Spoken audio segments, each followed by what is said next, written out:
Ah, enfin, je te retrouve. Je te salue en te rappelant que c'est toujours avec joie que je passe ce moment en ta compagnie. Mais oui, c'est comme si nous étions attablés, toi et moi. La Bible, les anges et le Saint-Esprit. Mais permets-moi de te rappeler que mon plus grand désir, ce n'est pas que nous soyons attablés, toi et moi, mais que tu puisses appliquer la parole que tu comprends et qu'elle porte du fruit en toi jusque dans la nouvelle Jérusalem. Aujourd'hui, nous verrons ensemble contre la paroi, mais juste avant, incline-nous la tête pour la prière. Notre Seigneur et notre Dieu, nous sommes en train de découvrir comment l'ennemi se prend pour nous détruire. Nous détruire. Comment il cherche à nuire. Mais à travers la parole, nous découvrons comment nous devons agir pour nous protéger. Saint-Esprit, merci. Merci de nous éclairer, de nous conduire dans toute la vérité. Et que cette vérité porte du fruit dans nos cœurs, dans nos vies.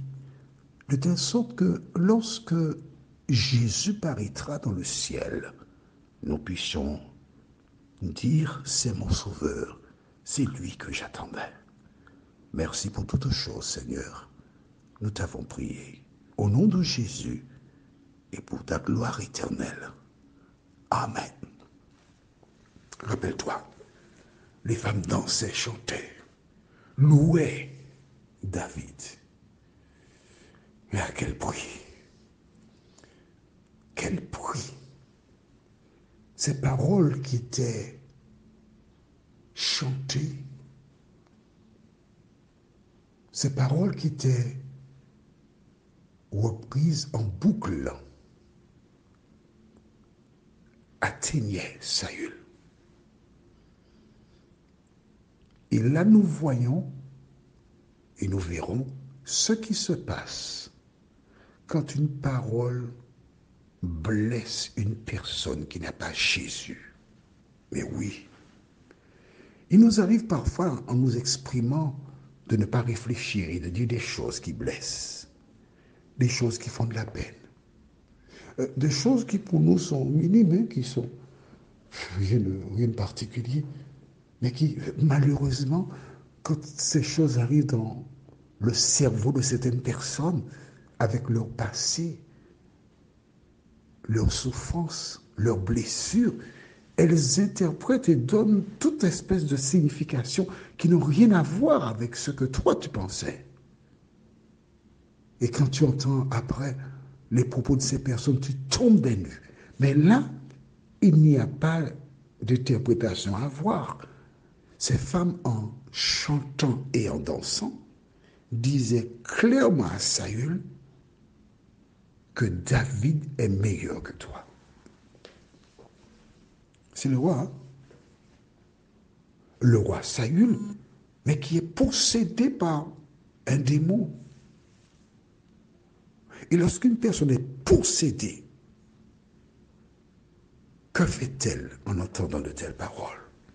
C'est pourquoi que la Bible te dit que tout ce qui est vrai, tout ce qui est digne de louange, tout ce qui mérite l'approbation, soit l'objet de tes pensées. Les pensées que tu dois cultiver doivent nécessairement apporter un plus dans la vie des gens. Là, ça apportait du moins. Alors lisons dans le livre de 1 Samuel 18, les versets 10 et 11. Le lendemain,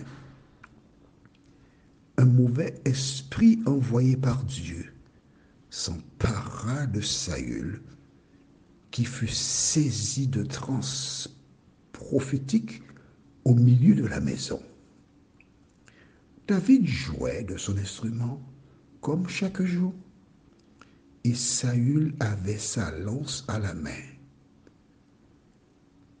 Saül la lança en se disant, je vais clouer David au mur.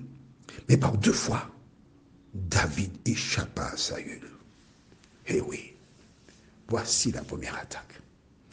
Je voudrais rappeler à celles et ceux qui découvrent qu'aujourd'hui, ce récit que nous avons déjà expliqué, la Bible déclare que dans le livre de Matthieu chapitre 12, si je ne m'abuse, à partir des versets 42 et suivants, que lorsqu'une personne, en l'occurrence une personne qui écoute les audios depuis quelque temps, elle écoute, elle entend, elle comprend.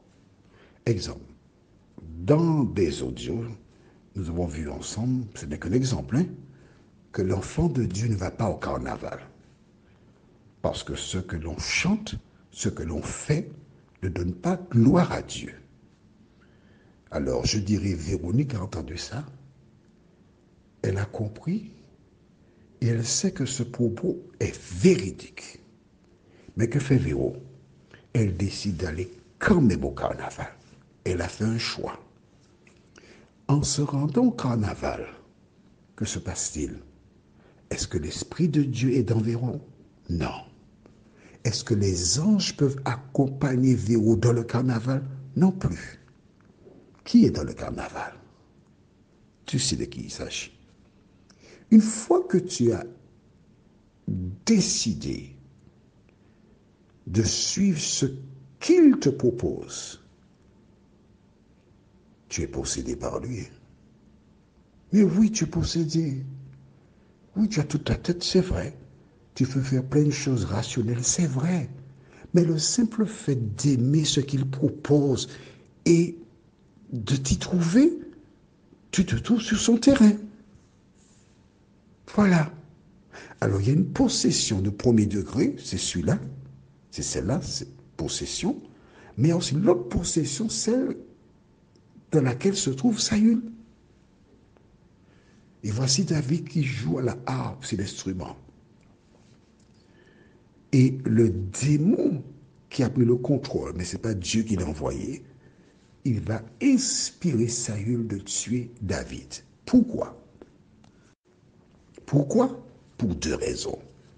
La première, c'est parce que les femmes ont chanté ces dizaines de milliers pour David et milliers seulement pour Saül. C'est celle qui est visible. Mais la deuxième, c'est parce que le diable sait que Dieu a appelé David. Le diable sait que Samuel a versé l'onction, l'huile d'onction sur la tête de David, que David a une mission à remplir. Et si David était le Messie, celui qui doit écraser la tête de Satan, il ne sait pas. Dès qu'une personne est au service de Dieu, l'ennemi l'attaque pour la détruire parce qu'il sait que cette personne remplira une mission pour l'Éternel. Alors, fais-tu partie de celles et ceux que le diable utilise pour détruire, ou es-tu à l'écoute de la parole de Dieu? Prions. Notre Seigneur et notre Dieu, nous comprenons pourquoi aujourd'hui certaines personnes nous veulent du tort. Nous comprenons aujourd'hui pourquoi certaines veulent nous détruire. Nous n'avons rien fait de mal. À 2 reprises, Saül chercha à ôter la vie à David. Pourquoi? Parce que Dieu avait placé ce jeune homme à part. Et la Bible déclare, tous ceux qui veulent vivre pieusement Jésus-Christ seront persécutés. D'où la nécessité pour chaque personne qui rencontre des moments difficiles de lever les yeux vers le ciel, tourner les regards vers Dieu et se rappeler que c'est parce qu'elle a de la valeur aux yeux de Dieu que l'ennemi cherche à l'atteindre. Merci de nous garder, de nous bénir, Seigneur. Au nom de Jésus et pour ta gloire éternelle. Amen. Je te souhaite une bonne journée et j'espère te retrouver demain, si Dieu nous prête vie.